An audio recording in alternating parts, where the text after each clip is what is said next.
자, 우리 라마 청년부는 당장 다음 주가 수련회입니다. 발등에 불이 떨어졌죠. 마음이 분주하고 기대감으로 들썩일 거라 생각합니다. 기대가 되시나요, 여러분? 기대보다 걱정이 많이 되시나요? 반면에 우리 여술은 지체들은 아직 여유가 좀 있습니다. 수련회가 한 3주 뒤, 4주 뒤죠. 아직 멀었네, 나중에 생각하자라고 하면서 조금은 느긋하거나 당장의 업무 피로 때문에 수련회가 먼 남의 일처럼 느껴질 수도 있습니다. 하지만 여러분, 우리가 처한 시간은 다르지만 하나님이 우리를 부르시는 방향은 동일한 줄로 믿습니다. 하나님은 2월이라는 이 시간을 통해 우리 청년부 전체를 거룩한 갱신의 자리로 초청하고 계십니다. 라마에게는 다음 주가 그 클라이맥스의 시작이 될 거고, 여술원에게는 오늘부터가 그 클라이맥스를 향한 굳어진 마음을 깨뜨리기 시작해야 할 골든타임이 되는 것이겠죠. 서로의 시계는 다르지만 같은 은혜를 바라보는 마음으로 옆 사람에게 이렇게 인사해 봅시다. 은혜의 때를 놓치지 맙시다. 네, 뒤에 히터가 켜져 있네요. 자, 한 번 더 인사할게요. 당신의 2월을 기대합니다. 2월을 기대합니다. 자, 마지막으로 인사하겠습니다. 사랑합니다. 축복합니다. 사랑하는 청년 여러분, 우리는 지금 가면의 시대를 살고 있습니다. 심리학 용어 중에 페르소나라는 단어가 있죠. 고대 배우들이 가면을 쓰던 그 가면을 뜻하는 단어입니다. 우리는 세상에서 살아남기 위해서 또 각자의 전선에서 필사적으로 가면을 씁니다. 먼저 우리 대학생 여러분은 어떤 가면을 쓰고 계신가요? 나는 쿨하다. 나는 계획이 다 있다. 나는 친구가 많다. 학교와 일상에서는 부러울 것 없는 인싸의 가면을 쓰지만 사실 내 방 침대에 혼자 누우면 나 이대로 괜찮은 걸까? 취업은 할 수 있는 걸까? 라는 시커먼 불안이 엄습합니다. 하지만 그 약점이 들키면 루저가 될까봐 괜찮은 척 가면을 쓰곤 하는 거죠. 자, 직장인 여러분의 가면은 더 무겁고 딱딱할 것입니다.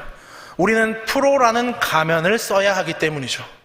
상사 앞에서 내 감정을 삭제해야 되고, 자존심이 짓밟히고 억울한 일을 당해도 네, 알겠습니다, 문제 없습니다 라는 그러한 단어로 웃어 넘겨야 합니다. 속은 골마 터져 있는데 겉으로는 능력 있고 성실한 사원의 가면을 쓰고 버텨내는 거죠.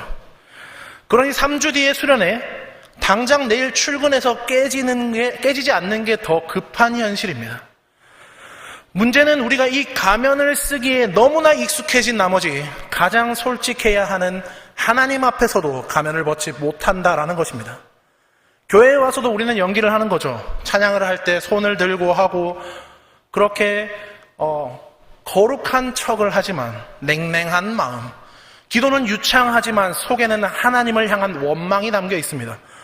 중직자의 자녀답게, 리더답게, 선배답게 우리는 하나님 앞에서마저도 문제없는 척, 거룩한 척 쇼를 하고 있습니다. 계속해서 말하지만 우리 라마 청년부의 올해 표어 무엇이죠? 여러분 기억하고 있는 거죠? 제가 한 달 동안 외쳤는데 뭐라고요? 쇼앤프로브입니다. 그러나 우리가 기억해야 할 것은, 우리가 하나님께 보여드려야 할 모습은 잘 포장된 종교인의 연기가 아니라는 것입니다. 하나님은 우리의 관객이 아니라 하나님은 우리의 폐부를 찌르시는 의사이시기 때문이죠. 수련회를 코앞에 둔 라마 청년부 여러분, 그리고 수련회를 준비하기 시작하는 여술은 청년부 여러분, 오늘 하나님은 우리에게 질문하고 계십니다. 동일하게 질문하시죠. 그 두꺼운 가면 뒤에 숨겨진 너의 진짜 얼굴은 괜찮으냐? 수련회는 우리의 신앙 경력을 뽐내는 장기 자랑 시간이 아닙니다. 그 시간은 영적인 수술 때입니다. 환자가 의사 앞에서 옷을 벗고 환부를 드러내야만 수술이 가능하듯이 우리가 하나님 앞에서 우리의 사회적 지위나 체면이나 자존심이라는 가면을 다 벗어야 치유가 시작되는 것이죠. 라마의 지체 여러분, 사실 우리가 다음 주에 수련회 갈 때 예쁜 옷을 챙기는 것, 그리고 세면도구를 챙기는 것보다 더 중요한 것은 하나님, 저 사실은 불안해 죽겠습니다 라는 정직한 가난함을 챙기는 것입니다. 여술은 지체 여러분, 3주라는 시간이 남았다고 방심하지 않았으면 좋겠습니다. 세상의 업무로 딱딱하게 굳어진 여러분의 마음을 오늘부터 기경해 나가야 할 것입니다. 하나님, 사는 게 너무 바빠서 주님을 잊었습니다 라는 정직한 항복의 자리로 나아가야 할 것입니다. 그래야 3주 뒤에 은혜의 단비가 내릴 때 여러분의 영혼이 그것을 흡수할 수 있기 때문이죠. 오늘 우리가 읽은 시편 51편은 이스라엘에서 위대한 왕이라 불리는 다윗의 시입니다. 하지만 이 시는 왕관을 쓴 다윗의 위엄 있는 노래가 아니었습니다. 자신의 추악한 죄를 1년 동안이나 완벽하게 숨겼고 백성들 앞에서 거룩한 척 연기하다가 결국엔 하나님 앞에서 처절하게 발가벗겨진 한 죄인의 비명소리였습니다. 다윗은 왕의 가면을 벗어던졌고 또 체면이라는 옷을 찢었습니다. 그리고 있는 모습 그대로, 상한 심령 그대로 하나님 앞에 엎드렸습니다. 바로 그 지점에서 다윗의 진짜 회복이 시작된 것이죠. 사랑하는 청년 여러분, 하나님은 지금 연기 잘하는 모범생을 찾고 계신 것이 아닙니다. 가면을 벗은 상한 심령을 찾고 계십니다. 오늘 이 예배가 우리의 영혼을 덮고 있는 그 위선의 가면을 벗어버리고 진짜 나와 하나님이 만나는 거룩한 직면의 시간이 되기를 주님의 이름으로 축복합니다. 자, 사랑하는 여러분, 그렇다면 인간이 죄를 지었을 때 가장 먼저 나타나는 본능적인 반응이 무엇일까요? 죄를 지었을 때 가장 먼저 나는 반응, 회개? 대부분 회개라고 생각할 겁니다. 그런데 인간이 죄를 지으면 가장 먼저 나타나는 반응은 바로 숨는 것입니다. 인류의 조상 아담을 볼까요? 선악과를 따먹은 직후에 그는 가장 먼저 한 행동이 하나님을 찾아가서 잘못했습니다라고 비는 것이 아니라 수풀 뒤에 숨는 것이었습니다. 그리고 무화과 나무 잎으로 자신의 부끄러운 부분을 가렸죠. 이 숨는 본능은 수천 년이 지난 지금도 우리 안에 고스란히 유전되고 있습니다. 다만 우리가 사용하는 재료가 그 무화과 나무 잎이 아닌 거죠. 아담은 나뭇잎으로 가렸지만 21세기를 사는 우리는 좀 더 세련되고 훨씬 더 화려한 재료들로 우리를 가립니다. 인스타그램의 필터로 나를 가리고 성공과 행복이라는 포장지로 나를 가립니다. 내면의 공허함과 열등감과 찌질함을 들키기 싫어서 우리는 더 밝은 척하고 더 잘 사는 척하고 더 쿨한 척 나를 과시합니다. 나는 문제없어, 나는 트렌디해 라고요. 우리는 본능적으로 알고 있죠. 나의 진짜 모습, 초라하고 죄 많은 민낯을 들키면 사람들이 떠나갈 것이다 라는 두려움을 가지고 있고 하나님조차 나를 실망하실 거라는 공포가 있고 그래서 우리는 필사적으로 가면을 쓰고 아무 일 없는 척 연기를 하는 것입니다. 오늘 본문의 주인공인 다윗을 보시면 우리는 다윗을 하나님의 마음에 합한 사람이라고 부르지만 시편 51편을 쓰고 있는 이 시점에 다윗은 지독한 위선자였습니다. 다윗은 충직한 부하 우리아의 아내를 범했고 그 죄를 덮기 위해서 우리아를 전쟁터의 최전방에 보내어서 죽게 만들었습니다. 간음과 살인을 동시에 저질렀죠. 근데 더 무서운 것은 그 이후에 다윗의 태도를 보면 더 무서운 걸 느낄 수 있습니다. 다윗은 즉시 회개하지 않았습니다. 무려 1년 동안이나 침묵하고 있습니다. 여러분, 그 1년 동안 다윗은 무엇을 했을까요? 그 1년 동안 다윗은 완벽한 왕을 연기했을 것입니다. 백성들 앞에서 전쟁 영웅이자 자애로운 군주처럼 행동했을 것이고요. 과부가 된 밧세바를 거두어주는 자비로운 왕인 척 했을 것입니다. 안식일이 되면 누구보다 성전에 먼저 올라가서 거룩한 모습으로 예배를 드렸을 것입니다. 찬양대 앞에서 가장 큰 목소리로 하나님을 찬양했을 것입니다. 겉으로 볼 때 이 다윗의 삶은 완벽했겠죠. 왕권도 튼튼했고 나라도 평안했습니다. 아무도 이 다윗의 죄를 눈치채지 못했어요. 하지만 여러분, 사람의 눈은 속일 수 있지만 영혼은 속일 수 없습니다. 죄를 숨기고 연기했던 그 1년 동안 다윗의 영혼은 안에서부터 완전히 썩어 문드러지고 있었습니다. 다윗은 훗날 시편 32편에서 그때의 고통을 이렇게 고백하고 있습니다. 시편 32편 3절과 4절의 말씀인데요, 우리 같이 한번 읽어봅시다. 시작. 내가 입을 열지 아니할 때에 종일 신음함으로 내 뼈가 새하였도다. 주의 손이 쥐하로 나를 누르시오니 내 진액이 빠져서 여름 가뭄의 마름같이 되었나이다. 아멘. 이것이 숨기는 자의 고통입니다. 겉으로는 화려한 옷을 입고 웃고 있지만 속에서는 뼈가 녹아내릴 듯한 영적인 골병이 들고 있었다는 거죠. 밤마다 찾아오는 죄책감과 언제 들킬지 모른다는 불안감과 그리고 무엇보다 하나님과의 관계가 단절된 데서 오는 끔찍한 적막감이 다윗이 치러야 했던 그 가면의 대가였습니다. 사랑하는 청년 여러분, 저는 오늘 두렵고 떨리는 마음으로 여러분에게 이렇게 질문하고 싶습니다. 지금 여러분은 다윗의 이 1년과 같은 시간을 보내고 있지 않으신가요? 교회 안에서의 우리를 정직하게 돌아보면 우리는 너무나 훌륭한 종교적인 연기자들입니다. 예배 시간에 우리는 익숙하게도 찬양을 부르고요, 설교를 들으면 적절한 타이밍에 아멘도 합니다. 우리 청년부는 아멘이 조금 박한 것 같아요. 자, 그런데 그리고 사랑방 모임에서는 경건한 나눔도 하고요, 후배들에게는 신앙적인 조언도 해줍니다. 모태신앙, 임원, 리더라는 타이틀이 우리를 근사하게 포장해 주는 거죠. 하지만 그 종교적인 퍼포먼스 뒤에 숨겨진 여러분의 진짜 내면은 어떠한가요? 예배당 문을 나서는 순간에 스마트폰을 켜면 다시 제약된 영상을 보고 있지는 않습니까?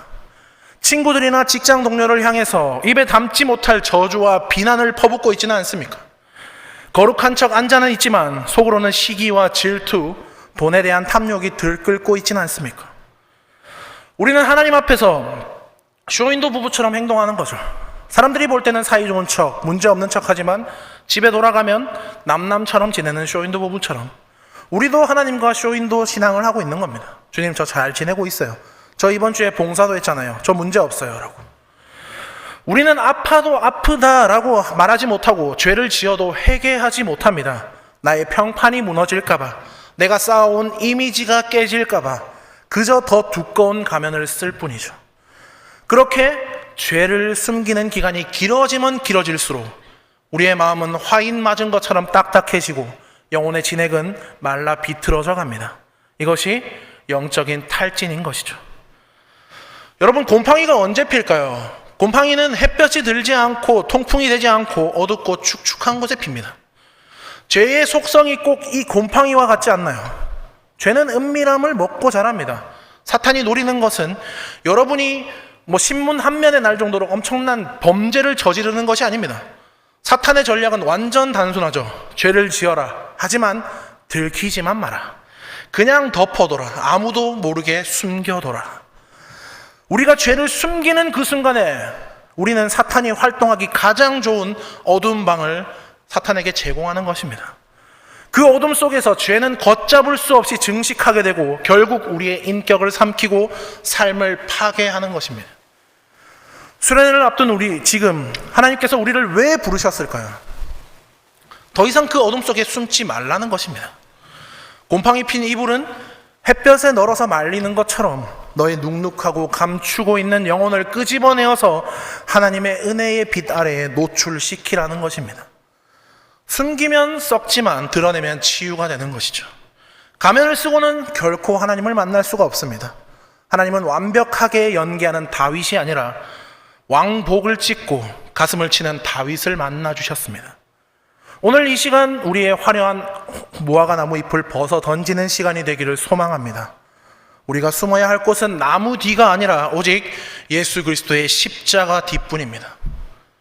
자, 이제 우리는 우리가 얼마나 죄를 숨기는 데에 능숙한 연기자들인지를 확인했습니다. 그렇다면 이제 질문을 해야 되겠죠. 도대체 하나님은 우리에게 무엇을 원하는 것일까? 우리가 수련회 가서 목이 터져라 찬양하고 눈물 콧물 흘리면서 기도하면 그래, 네가 참 신앙이 좋구나 하고 감동하시는 것일까요? 자, 오늘 본문 6절을 봅시다.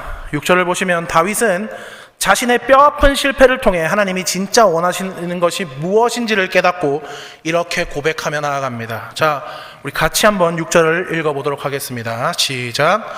보소서 원하시오니 내게 지혜를 은밀히 가르치시리이다. 아멘. 자, 여기서 보소서라는 단어는 다윗의 놀라움이 담긴 감탄사입니다. 아, 내가 착각을 했네요. 하나님은 내가 드리는 수천 마리의 번제보다, 그리고 왕으로서 화려한 업적을 쌓는 것보다 그런 것에 관심이 없으시고 지금 저만 나나요? 저만 빗소리가 나나요? 마이크가 스피커가 은혜를 받은 건가요? 혹시 위에 아무도 안 계시나요?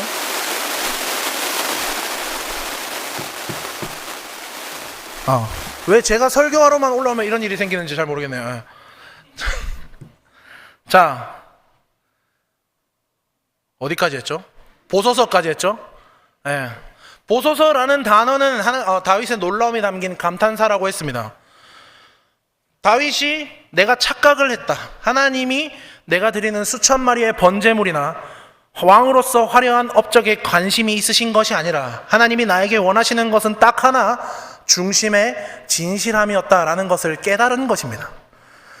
우리는 자꾸 하나님을 관객 취급하는 거죠. 내가 무대 위에서 얼마나 연기를 잘하는지, 얼마나 헌신적인지, 얼마나 봉사를 많이 하면, 그것을 보여주면 하나님이 객석에서 박수 쳐 주실 거라고 생각을 하는 거죠. 그래서 우리는 자꾸 내 모습을 꾸미는 겁니다. 기도를 할 때도 미사여구를 섞어서 그럴듯하게 포장하고, 예배를 드릴 때도 가장 거룩한 표정을 짓습니다. 하지만 여러분, 하나님은 객석에 앉아서 우리를 바라보시는 관객이 아닙니다. 하나님은 우리의 가슴을 열어보시는 심장 전문의이십니다.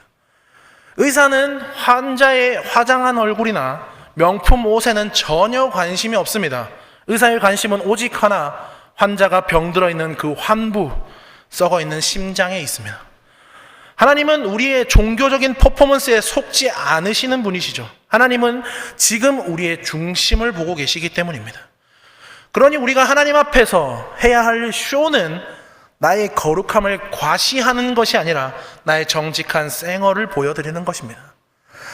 수련을 앞두고 우리는 마음속에 이러한 부담감이 있을 거라 생각합니다. 가서 은혜 받아야 하는데, 뜨겁게 찬양해야 하는데, 리더답게 선배답게 성숙한 모습을 보여줘야 하는데, 그래서 우리는 하나님 앞에서차 내 감정을 솔직하게 고백하지 못하고 은혜 받은 척 감정을 짜내려고 노력합니다. 하지만 여러분, 억지로 꾸며낸 거룩함은 하나님께서 가장 싫어하시는 것입니다. 하나님이 원하시는 진실함은 이런 것이죠. 하나님, 저 사실 지금 아무런 감정이 없습니다. 사실 마음이 너무나 냉랭하고 찬양할 힘도 없습니다. 제 상태가 너무 엉망입니다. 하나님, 저 사실 너무나 불안해서요. 믿음 있는 척 하고는 있지만 사실 제 미래가 두려워서 잠이 안 옵니다. 여러분, 이게 진짜 기도입니다. 억지로 뜨거운 척 하는 것보다 차가우면 차갑다고 말하는 것, 아프면 아프다라고 있는 그대로 토해내는 그 정직함, 하나님은 바로 그 고백을 기다리십니다. 우리의 무너진 마음, 세상살이에서 지쳐서 너덜너덜해진 그 마음 그대로를 들고 나와서 하나님께 펼쳐 보이는 것, 이것이 하나님이 찾으시는 중심의 진실함인 것이죠. 한 목사님께서 이렇게 말씀하신 적이 있습니다. 치유는 직면에서 시작된다. 상처를 드러내지 않으면 그 상처는 당신의 주인이 되어서 당신을 끌고 다닐 것이다. 여러분, 우리가 왜 수련회에 가나요? 하나님의 살아계신 증거를 체험하기 위해서입니다. 그런데 하나님의 은혜가 임하는 원리는 아주 명확하죠. 바로 진공의 원리입니다. 내 안에 가득 찬 내 자아, 내 위선, 내 고집을 비워내야 그 빈자리에 성령의 은혜가 채워지는 것입니다. 나는 괜찮다, 나는 건강하다라고 우기면 의사이신 예수님께서 하실 일은 아무것도 없겠죠. 예수님은 건강한 자에게는 의사가 쓸데없고 병든 자에게라야 쓸데있느니라 라고 말씀하셨습니다. 우리가 하나님 앞에서 저 죄인입니다, 저 환자입니다, 저 엉망진창입니다 라고 정직하게 나의 상태를 오픈할 때 비로소 성령의 메스가 내 영혼 깊은 곳으로 들어와 수술을 시작할 수 있는 것입니다. 사랑하는 여러분, 우리가 숨기면 하나님도 침묵하십니다. 하지만 우리가 드러내면 하나님은 일하시기 시작하실 것입니다. 우리가 꽁꽁 숨겨두었던 그 은밀한 죄, 아무에게도 말하지 못하고 끙끙 앓았던 그 열등감과 상처, 겉으로는 할렐루야 하고 있지만 속으로는 하나님을 의심했던 그 불신앙까지도 이번 2월 이 모든 것을 끄집어내시기를 소원합니다. 부끄러워하지 마십시오. 환자가 의사 앞에서 상처를 보이는 것은 부끄러운 일이 아니라 살기 위한 몸부림입니다. 하나님은 우리의 완벽한 연기를 역겨워하시지만 우리의 찢어진 마음은 그 누구보다도 귀하게 여기시는 분이실 줄로 믿습니다. 세상은 말하죠. 약점을 보이지 마라. 그러면 잡아먹힌다. 그래서 세상에서는 가면을 쓰는 것이 능력이고 처세술입니다. 하지만 하나님 나라는 반대이죠. 약함을 인정하라. 그러면 강함이 되리라. 하나님 앞에서는 진실함이 능력인 줄로 믿습니다. 수련회를 준비하는 이 기간 동안 저는 여러분에게 단 한 가지 도전을 드리고 싶습니다. 기도할 때 미사 여구를 다 빼시기를 바라요. 전능하시고 무소부재하시고 이런 수식어들 다 빼시기 바랍니다. 남들이 들을 때 멋있는 기도를 하지 않기를 바라요. 대신 어린아이처럼 아주 투박하고 원초적인 언어로 나의 속마음을 하나님께 이야기하시길 바랍니다. 하나님, 저 사는 게 너무나 힘듭니다. 회사고 학교고 다 때려치우고 싶습니다. 하나님, 그 사람이 너무나 밉습니다. 용서가 안 됩니다. 하나님, 저 또 죄에 넘어졌습니다. 저 진짜 가망이 없는 걸까요? 라고. 이 기도가 터져 나올 때 우리의 영혼을 덮고 있던 두꺼운 가면이 깨지기 시작할 것이고 그 깨진 틈 사이로 하나님의 빛이 들어올 것이라 확신합니다.